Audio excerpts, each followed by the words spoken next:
Kasuot na lang. Apa-up. Malinis ba to? Wala kang ano, kuya? Ay, sige, wag na. I mean, hindi ka nagbibigay ng... Shower cap. Oo. Nanunuot kasi sa helmet. Bumabaho yung helmet. Ah, kasi ano... Ayan, washable kasi. kumakatas. Opo, washable yan, ma'am.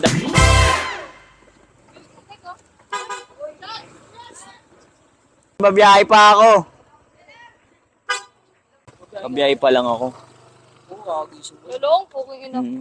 Picture mo na kayo. Dito tayo. Sige po. Bilisan mo! Ang galing ko, biyahing tao eh. Thank you, pare. Ba't mo no? Babiyahe pa nga, oh. Sige. Ingat, pare, ah. Thank you. Thank you, thank you. Ingat. Krung po.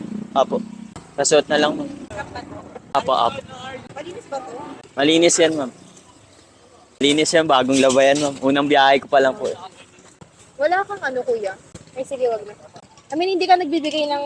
Shower cap. Oo. Nanunuot kasi sa helmet. Bumabaho yung helmet. Ah, kasi ano... Ayan, washable kasi. kumakatas. Opo, washable yan, ma'am. Dalawa yung ganyan ko. Pagkakalagitnaan na ng biyahe, pinapalitan ko na po. Yung isa naman ginagamit ko. Kasi minsan, pawisin yung yung customer. Nagbablog ka ba, kuya? Oh, ma'am. Okay lang, ma'am. Bahala ka, kuya. ang angas naman may mic. Oo, First ma'am. time ko lang makasuot ng ganito. May mic, ma'am? Opo. Ba't nakaka-boring din po pag ano? Oo, ma'am. Pagka sa biyahe, lalo pag gabi, Oo. sobrang boring. Naantok ka na. Oh, hindi naman, ma'am. Ano lang, parang iwas board lang. First time nyo lang din ng ganyang shower cup, ma'am. Opo. Ano kasi, Wala ding amoy, malinis. araw-araw ko nilalaban yan, ma'am. Pabinili ko ganyan, 8.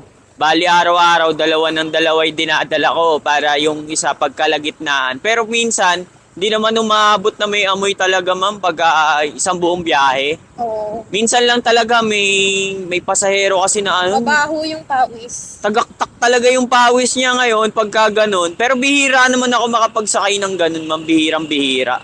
Ngayon pag ganun, parang kahit hindi nakita ng customer, kumbaga kung nakita ko kung gaano ka nanunuot yung pawis, parang ibigay. Patiri na. Tsaka isa sa inaano ko, yung helmet, ayoko nang mabaho. Kasi hindi naman yan nalalaban, ma'am eh.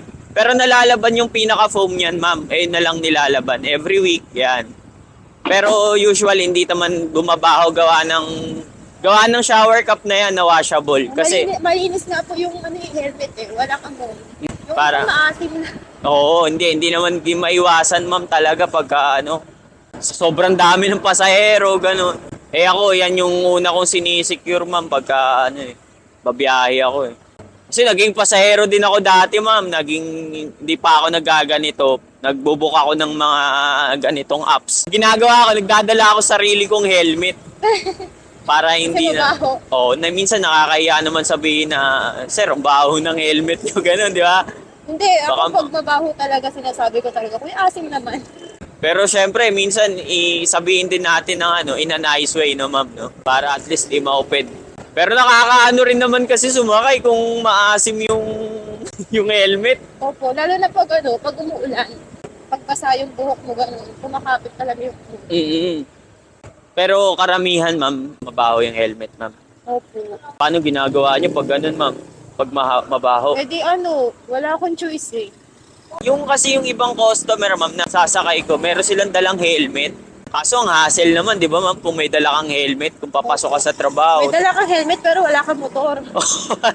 Pero yung ibang customer, ganun, ma'am, tinatanong ko sila, may motor kayo, no? Ganun, ma'am, no? Wala. Tas sabihin yun, wala. May helmet. Pero may helmet. Yun nga, ayun yung pangunahing nila, ma'am, issue nila sa driver, yung may amoy na helmet.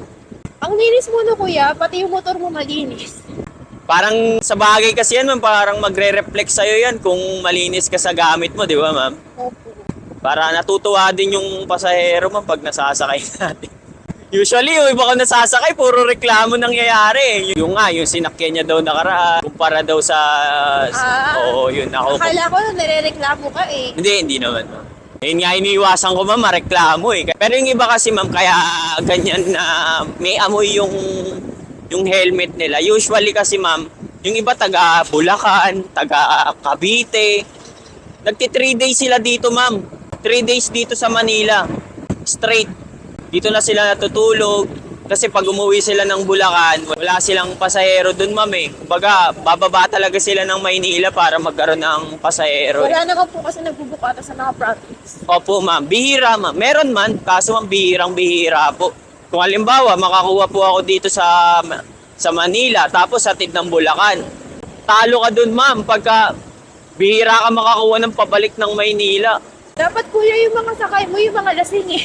Kasakay na ako ng ganun, ma'am. Di ko... Kasi ang daldal mo kasi.